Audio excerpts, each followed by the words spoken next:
It led me to see things that I knew I did not want to be in, but not understand why I kept putting up with these things, even though I had family members saying, "You deserve better. This is not what you need. You don't need this person. This is not the type of relationship you should want to be in. You know better than this. You see the red flags. You see the signs. You see this. You see that." In a abusive marriage, saw the signs, saw every single sign. Um, Again, it goes back to why I learned how to say never, because I said I would never. And when it came to my daughter's dad, my boys' dad, who is also my ex-husband, I was not only cheated on, but then I became abused. It may have not been physically, but it was still abuse. Sometimes it was physically though. Um Not realizing that the reason that I was promiscuous at a young age is because at that time, around the same age, my mother was promiscuous as well. But it was because of something that had happened to her in her childhood. Not realizing that the reason that I began drinking and smoking at a very young age is because both of my parents had tried these very things at those same ages. Um, Generational curses. The apple don't fall too far from the tree. Something that I said I'm breaking, even if it has to stop with me. I have prayed over it. I have prayed about it. Me and God, we are like this on this because it has to stop with me if I don't want it getting to my children. Generational curses. Okay. And when you look back and you think back, like the things that our parents did that are generational curses was because guess what? In our grandparents' time, in our great grandparents' time, they didn't know that this stuff was wrong. They didn't know that this stuff was something they were not supposed to be doing. They didn't know, their parents didn't properly tell them. They didn't, like, you just never know. Back in slavery times, it was customary um for children, especially if they were taken away from their own families, to start doing these kinds of things very young. 9 years old smoking cigarettes, 12 years old drinking. Like,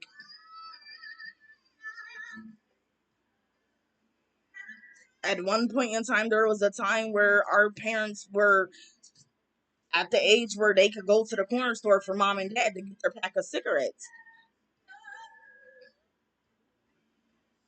It wasn't legal anymore by the time I became of age, but it was. Generational curses. The apple don't fall too far from the tree. Why would I, as a mother, want my children to get into things that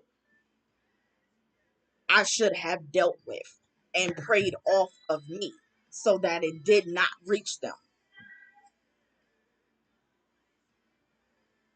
My boys are growing up into young men. Why do I want them in and out of jail like they have watched with their uncles or cousins or their own father?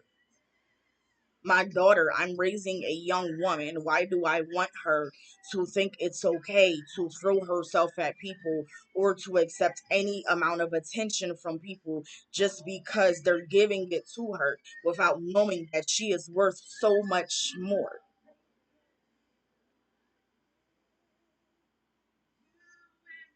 Because we are God's most prized possessions at the end of the day. So we are worth so much more.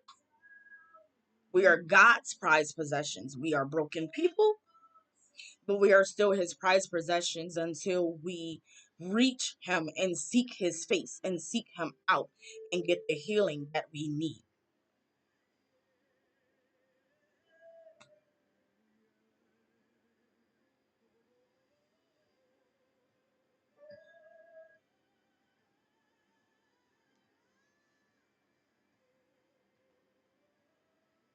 Generational curses are very, very, very real. They are so real. They are so, so, so real. And I never thought to think about it and the events that I had to think about it until I read the book of Genesis with both Abraham and his son Isaac doing the same exact thing 6 chapters apart. And it forced me to look at myself.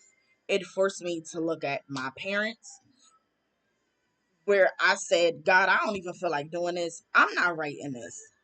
I got it's dirty laundry that I'm about to be airing out. If you're telling me that you want me to do this for my segment and I don't feel comfortable, because what if my parents get mad at me? And he literally said to me, I don't care.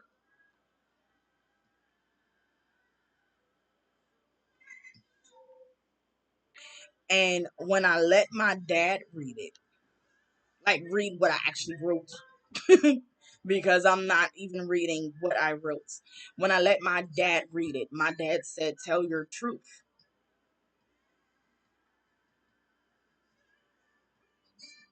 As a mother, I am the blueprint for my children. My parents were the blueprint for their children. And it's not to say that they failed us, but it is to say that there are things that should have been done that we should not have seen, that could have been avoided, that could have been prevented. Like me being in in an abusive marriage because of environmental learning, like me being okay with being in love with somebody who just cheated on me constantly. And this is not just my daughter's father. I have been in several relationships where I was cheated on, but I'm a forgiving person and I love very hard. So I stayed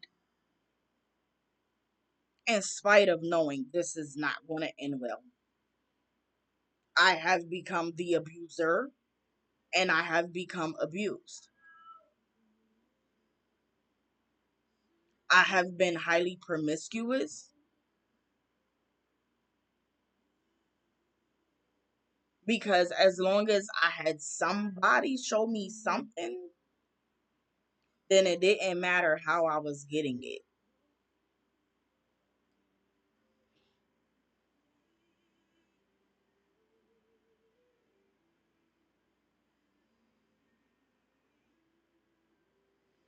And it took me 34 years to figure out that that is not how it should be. And that is not how it should have been.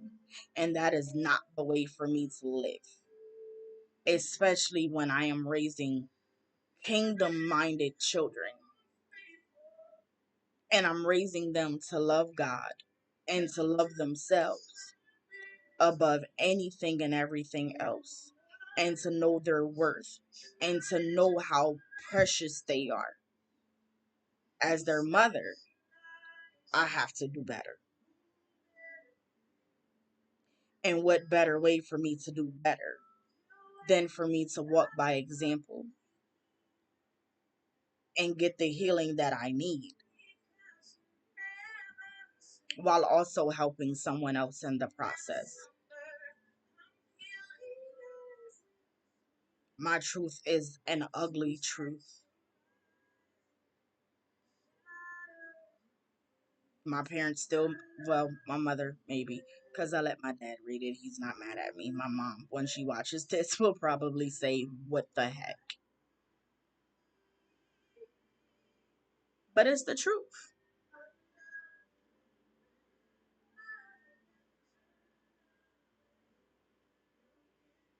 I'm airing out information that my parents didn't even know about me, especially the oral sex part and the drinking at a young age part. At the end of the day, sex is sex. Rather it's vaginal, anal, oral, it's still sex. You can still get a disease.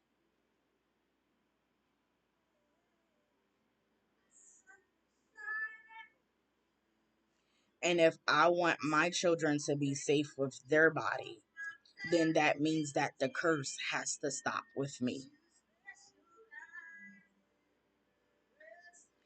So, as I end this, what I want you to do is think really, really, really hard.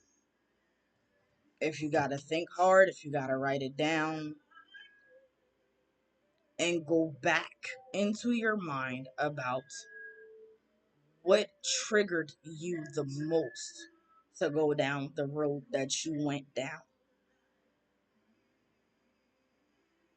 And then I want you to do some research, not just within yourself, but within your family bloodline too,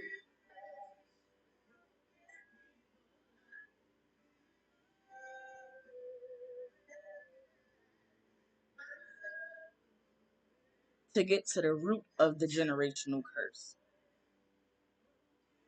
so that you can begin to break it off, not just for your children, not just for your grandchildren, but also for yourself.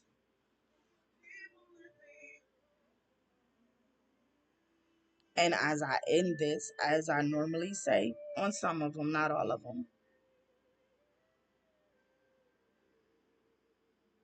forgiveness only happens once. Healing takes a lifetime. And just trust the process that you're going through wherever you are in that process of healing.